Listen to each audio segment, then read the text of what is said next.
tout le monde, bienvenue sur cette vidéo. Alors ceux qui sont déjà abonnés ont pu voir que j'étais pas très présente sur YouTube. J'ai commencé il y a peu de temps et du coup voilà, c'est un peu au ralenti parce qu'on a des petits problèmes de sommeil. Voilà, cette demoiselle est avec moi 24 heures sur 24. Je sais que beaucoup de mamans vont sûrement regarder cette vidéo et vont compatir. Du coup, j'étais un peu trop fatiguée pour enregistrer des vidéos. J'arrive même pas à aligner deux mots. Et j'avais des cernes jusqu'au menton. Du coup, c'est pas l'idéal. Nous avons réglé le problème. Maintenant, tout va bien. Et la vidéo d'aujourd'hui sera donc sur comment réaliser un cube d'éveil, cube sensoriel parfait. Alors, qu'est-ce que j'entends par parfait? C'est-à-dire je vais vous enseigner la technique.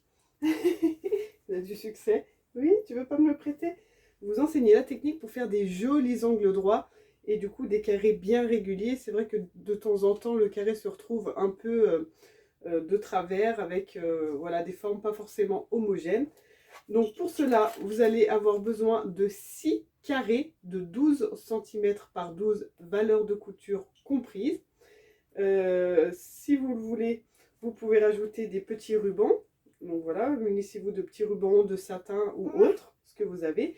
De la ouate de rembourrage, si possible lavable. Voilà, moi je fais bien en sorte d'acheter une ouate lavable.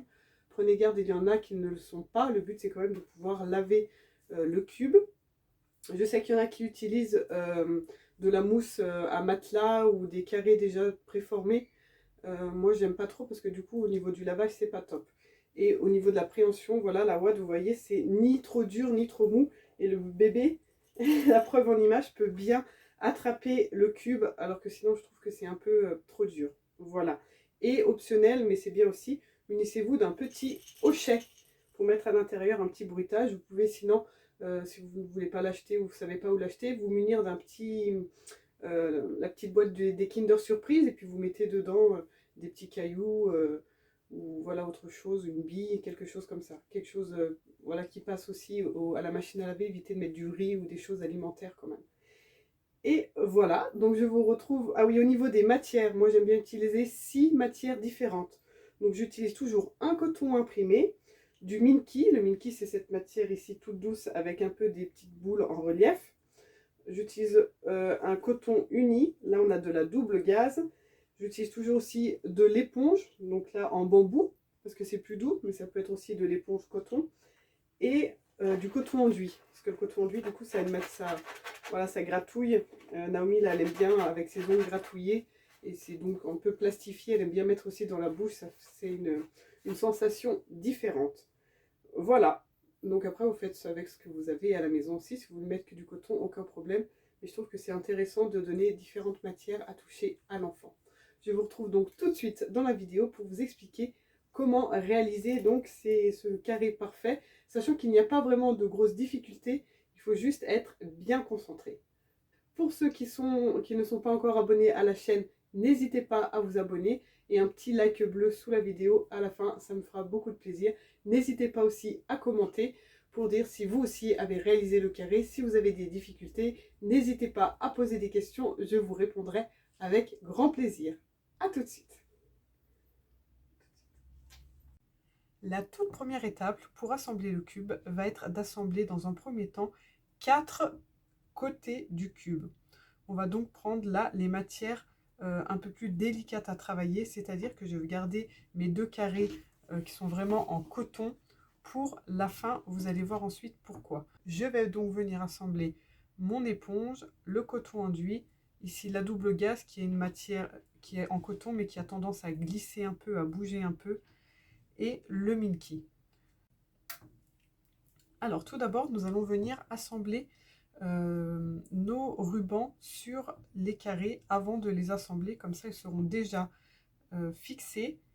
Et aussi l'avantage c'est qu'ils seront déjà donc cousus une première fois juste pour les fixer et ensuite cousus une deuxième fois lorsque l'on va venir assembler les pièces. De cette façon on est sûr que les rubans sont bien cousus et que quand l'enfant va mettre ses doigts dedans ou mettre à la bouche et tirer un peu dessus, il ne se détache pas. C'est très important. Voilà, nous allons pouvoir passer en machine. Moi, j'ai décidé de les mettre tous sur le même carré. Vous pouvez très bien en mettre à d'autres endroits, ça n'a aucune importance. Nous allons donc venir coudre environ à 5 mm du bord pour pouvoir venir fixer nos rubans sur le carré avant d'assembler avec les autres morceaux. Et on va venir donc fixer nos rubans en prenant bien garde à enlever les épingles avant de passer dessus. Et là, on n'hésite pas à passer dessus plusieurs fois, c'est-à-dire qu'on peut faire une marche arrière.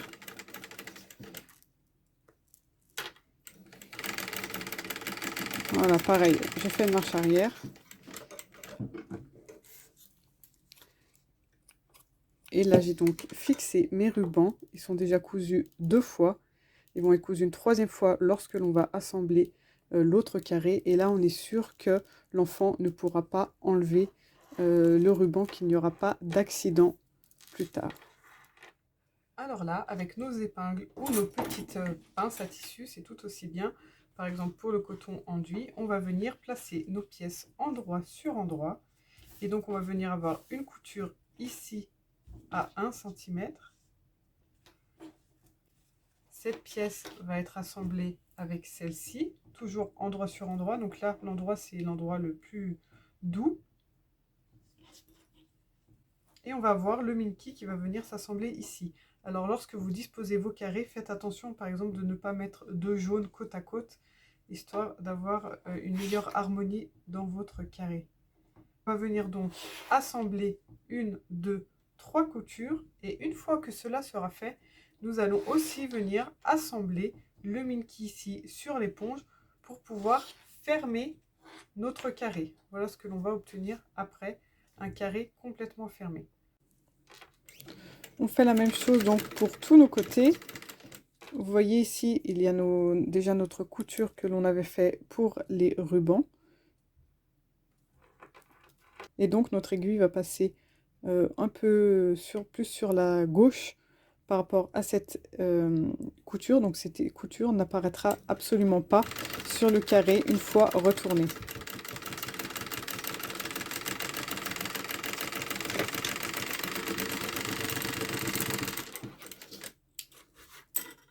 Voilà. On obtient une belle couture régulière ici avec nos rubans qui sont là. Voici donc nos 4 carrés assemblés. Et on va maintenant pouvoir venir assembler le Minky ici sur l'éponge afin de pouvoir finaliser notre carré. Avant de continuer et de finaliser notre carré, on arrive ici à une étape très importante. Nous allons dégarnir toutes les coutures que nous venons d'effectuer. C'est-à-dire qu'on va enlever à peu près la moitié ici de notre valeur de couture.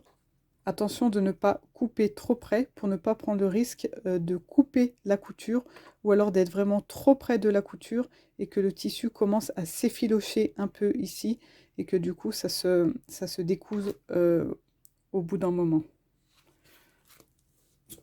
Voici nos 2 carrés restants et on va venir les mettre sur l'envers. Et là ce qu'on peut faire, c'est un repère à 1 cm de chaque angle. Donc là, par exemple, 1 cm du bord et de l'autre bord. Voilà, j'arrive bien environ ici. Je vais venir faire un petit repère. Voilà, donc on fait ça du coup pour nos 4 côtés. Après, ce que vous pouvez faire, c'est seulement le plier en 2 ici. Mettre des épingles. Et du coup, vous avez forcément la même chose de l'autre côté. Alors ça, c'est un stylo en plus qui part au fer à repasser après.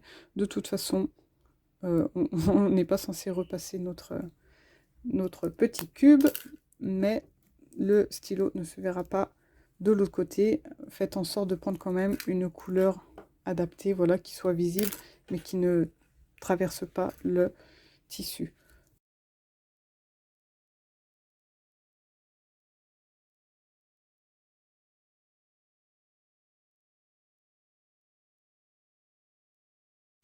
Voilà, donc on a nos repères sur les 2 carrés et ça va être important du coup de faire correspondre ces repères. Donc là, on peut reprendre notre carré déjà assemblé et le remettre sur l'envers. Et là, on va venir donc se positionner endroit sur endroit. Donc là, par exemple, j'ai bien l'endroit de ma double gaze et l'endroit de mon tissu. Et je vais venir positionner l'angle ici, sur la couture ici, donc à 1 cm du bord, parce que je vous rappelle qu'on a bien dégarni là où on a cousu, mais ici au bord, on a bien notre valeur de couture d'1 cm. Et on va venir faire, donc on met ici bord à bord, et cette épingle doit tomber sur la couture. Voilà, donc là on peut déjà fixer cet endroit ici, et là dans la logique des choses, l'autre repère doit venir se positionner sur la couture ici. Voilà, et si on regarde ici, on a bien la même distance. On n'a pas un tissu qui est plus grand que l'autre ici. Donc tout se met bien en place.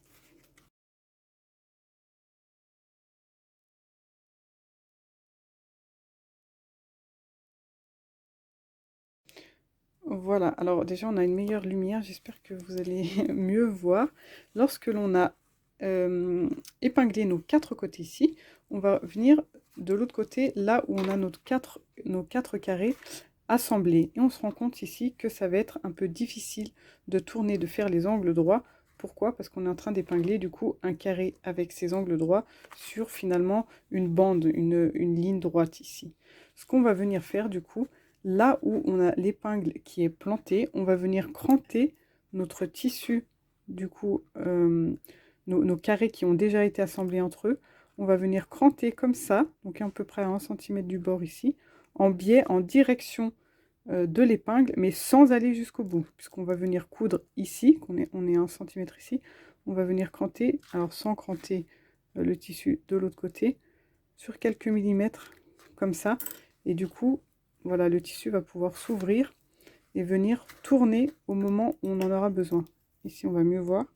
Donc là, je suis sur la double gaze et je vais venir donc cranter en direction de l'épingle. Et du coup, là, on se rend compte que j'arrive à tourner. Voilà, une fois que je serai arrivée ici au niveau de la couture, je vais pouvoir positionner mon tissu, le tourner pour pouvoir continuer ici. Et là, on fait de même. Donc là, on est d'accord. Regardez, ça tire pour pouvoir tourner. Il est très facile, maintenant qu'on a cranté ici, de venir tourner. Alors, j'insiste encore une fois sur le fait de s'arrêter avant d'arriver ici. Si vous crantez trop, du coup, ça sera difficile, ça sera trop tard. Ça risque en fait la couture risque de se défaire ici ou de ne pas réussir à coudre tous les tissus. Donc là, on arrive bien à tourner. Et on a un dernier carré ici qui est celui en éponge. On vient faire exactement la même chose. Et là, pareil, on tourne facilement pour arriver du coup jusqu'à la fin, là où on avait déjà cranté le coton enduit. On va pouvoir maintenant venir réaliser notre ouvrage. Alors là, juste attention de ne pas oublier vos épingles, surtout qu'on a épinglé, on est d'accord, sur le côté ici du carré en coton, le carré bleu. Du coup, lorsque vous retournez votre ouvrage, faites bien attention de enlever vos épingles au fur et à mesure. Donc si vous voulez peut-être les réépingler avant de l'autre côté, c'est à vous de voir, peut-être qu'elles sont plus visibles. Ou alors utiliser des épingles avec des têtes, comme ça. Du coup, vous avez moins de chances de les rater. Alors là, je vais venir me mettre pile. Alors l'idéal, c'est même de, vous voyez, d'ouvrir les coutures ici pour pouvoir venir piquer. Donc dans un premier temps, alors là, j'y vais manuellement, je tourne mon volant de façon à bien planter l'aiguille dans la couture ouverte ici réalisée précédemment. Et je vais venir faire avancer un petit peu, reculer pour faire mon point d'arrêt. Et je vais venir avancer jusqu'à ici à la prochaine couture. Alors encore une fois, si on arrive à ouvrir la couture ici au préalable, c'est nickel. Donc là, je maintiens et je viens coudre jusqu'au bout.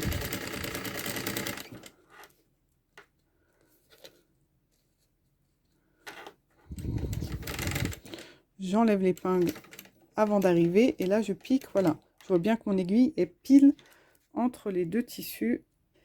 Je lève mon pied de biche, je laisse l'aiguille plantée, alors très important. Donc là, on se remet bien en place, on regarde, donc ça va à l'intérieur. Si vous voulez mettre d'autres épingles entre ici, n'hésitez pas à en mettre, hein. Et là, du coup, vu que c'est cranté, j'ai l'impression que la luminosité n'est pas terrible, on verra mieux sur un autre angle. Vu que c'est cranté ici, j'arrive bien à tourner mon tissu afin qu'il vienne bien bord à bord avec celui du dessous. Et je viens donc continuer et je viens coudre ici, pareil, jusqu'à mon point à 1 cm, là où il y a l'épingle, dans les coutures. Même chose, je laisse l'aiguille plantée, une petite mise au point, je tourne mon ouvrage en levant le pied de biche, je vérifie que mes tissus ici soient bien bord à bord. Si besoin, je peux venir épingler ou mettre une petite pince. Surtout le Minky, il a quand même tendance à glisser un petit peu. Et je continue. J'enlève mes épingles au fur et à mesure. Et là, donc, je vais venir jusqu'à l'éponge.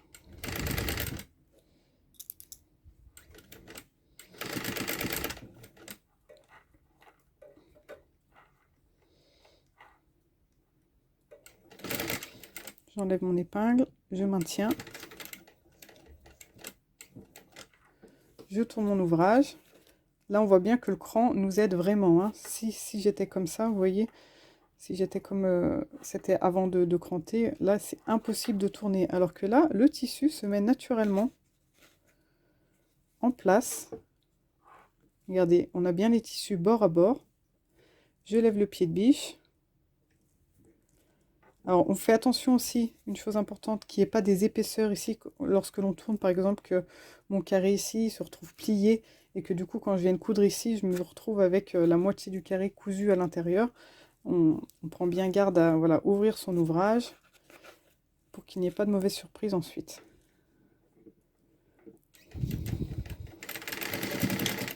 Alors là, par exemple, vous voyez, j'ai fait une marche arrière.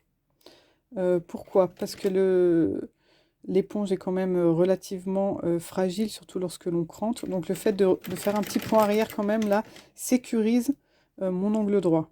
Vous pouvez le faire à chaque fois, sans aucun souci, si vous avez un peu peur. Ça sécurise. Et là, je vais venir rejoindre, du coup, ma toute première couture. Donc en maintenant le tissu, vous voyez, de façon à ce qu'il ne soit pas là comme ça, et que du coup, je couds ici un faux pli. Donc je le maintiens bien de cette façon pour venir rejoindre en ligne droite à l'endroit où j'ai commencé.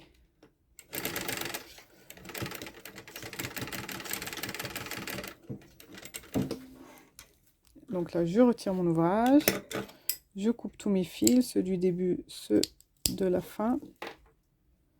Voilà.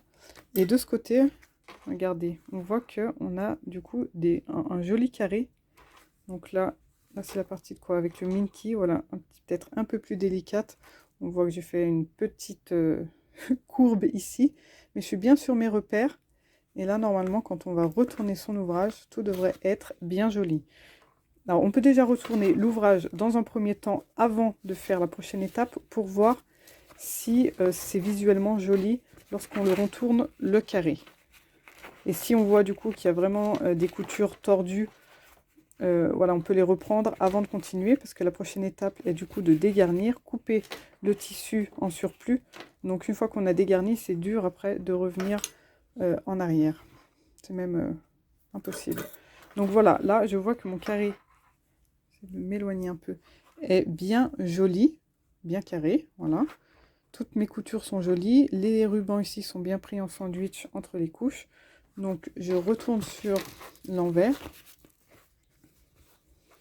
Et là, je vais venir du coup cranter. Alors, je vais vous montrer de ce côté, ce sera plus simple. Je vais venir cranter les angles comme ça pour éviter que toute cette épaisseur ici vienne à l'intérieur et du coup que je me retrouve avec en fait tout ça de tissu à l'intérieur de mon carré pour éviter d'avoir tout ce tissu ici dans mon angle droit, je viens cranter dans l'angle, alors pas trop près de la couture encore une fois, pour éviter que le tissu s'effiloche ou bien de couper carrément notre couture.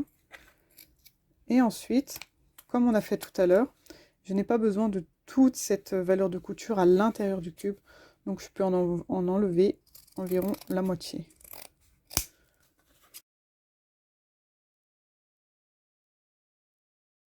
Voilà. Du coup, une fois qu'on retournera notre carré ici, ça va être vraiment facile de faire ressortir les angles droits. Vous voyez, en poussant avec son ongle, ils se mettent tout de suite en place. Voilà. Donc, avant de pouvoir tout retourner notre carré, nous allons venir fixer l'autre carré en coton ici. Voilà, là où il reste l'ouverture. Alors, cette fois, nous allons bien faire attention de laisser une ouverture pour pouvoir retourner notre carré et ensuite venir le rembourrer. Donc, je viens faire exactement la même chose. Je vais venir positionner mon petit repère ici, pile dans la couture à 1 cm, de façon à avoir mes tissus bord à bord ici. Alors, exactement comme tout à l'heure, on retourne notre ouvrage et on va venir cranter chacun de nos tissus ici pour les aider à tourner dans les angles droits. C'est exactement pareil que tout à l'heure, hein. Maintenant, ce que l'on va faire, c'est qu'on va commencer par assembler l'endroit, les côtés où nous allons laisser une ouverture. Donc là, l'idéal, en fait, ça aurait été de laisser l'ouverture là où il y a 2 cotons. Parce que pour refermer, du coup, après, c'est plus simple. Seulement là, j'ai mis, mes rubans de satin. Du coup, je vais faire l'ouverture ici, là où il y a l'éponge. Donc, je vais laisser une ouverture d'environ 5 cm. C'est-à-dire que entre ce repère ici et ce repère là, voilà, je vais laisser une ouverture pour pouvoir ensuite retourner mon ouvrage. On ne laisse pas l'ouverture trop près d'un angle parce qu'on a besoin que l'angle soit bien fini, bien cousu à la machine pour avoir une belle finition à la main ensuite.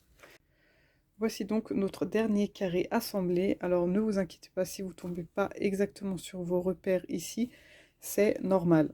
Donc, encore une fois, on va quand même retourner l'ouvrage avant de venir découper les angles ici et dégarnir pour être sûr qu'on obtient un joli carré.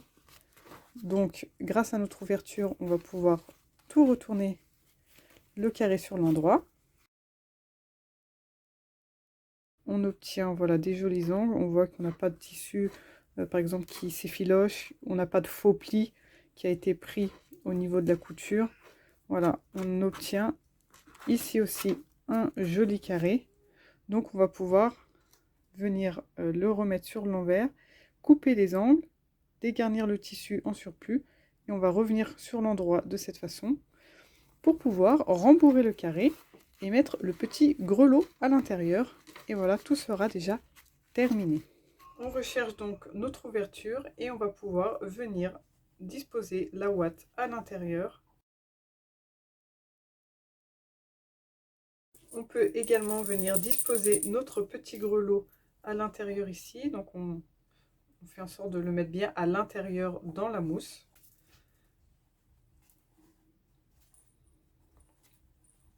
N'hésitez pas à pousser un peu la ouate avec les doigts dans les angles comme ça, histoire de bien marquer les angles. Voilà, et donc là, on a du coup un joli carré, bien régulier. Et on va pouvoir venir refermer l'ouverture ici. Nous voici prêts pour la dernière étape.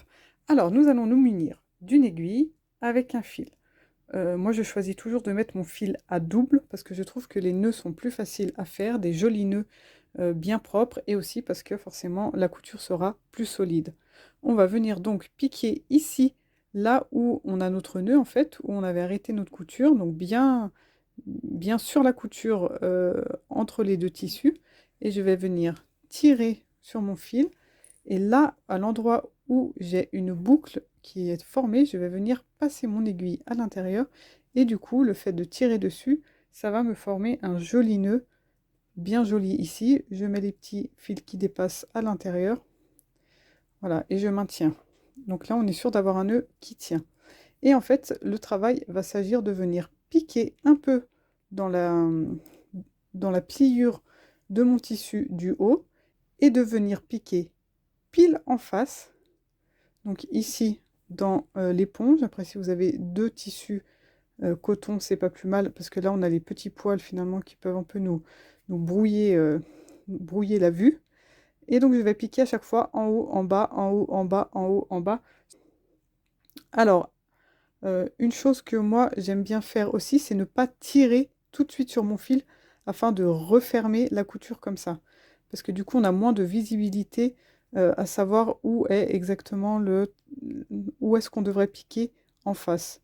Je préfère donc venir piquer par exemple ici dans l'éponge, laisser mon point lâche et pour pouvoir voir où j'en suis dans mon travail. Je viens donc piquer ici en face dans la pliure. Je laisse comme ça. Je reviens piquer en face dans mon tissu éponge. Et je fais ça du coup tout le long jusqu'à arriver à mon nœud de l'autre côté. Alors la seule difficulté ici de piquer avec un fil à double, donc après ça c'est à vous de voir, c'est que du coup on a deux fils dont nous avons besoin d'avoir la même tension à chaque fois. Vous voyez par exemple quand je pique ici au-dessus, quand je tire mon aiguille, et ça peut arriver que il y ait... Alors j'essaie de faire exprès du coup. Voilà, ça peut arriver d'avoir quelque chose comme ça, c'est-à-dire qu'on a un fil qui est bien tiré et l'autre qui est lâche. Donc là du coup, voilà, c'est un petit coup de main à prendre, on tire légèrement sur nos deux fils ici, et normalement ils viennent se mettre tous les deux à la même tension. Après c'est à vous de voir si vous préférez coudre avec un seul fil, si c'est plus facile, voilà, à vous de choisir.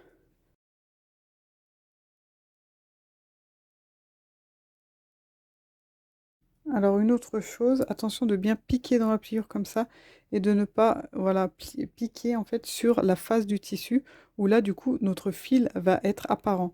Alors que si on pique bien dans la pliure comme ça, le fil n'apparaîtra pas ensuite une fois le cube fini. Donc là j'arrive à la fin. Voilà, encore 2 points. Et je vais venir en fait tirer sur mon fil pour qu'il vienne. Voilà, je vous montre. Donc là, on a notre travail comme ça, assez lâche. Et le fait de venir tirer sur le fil, tout doucement, il va venir fermer les deux parties.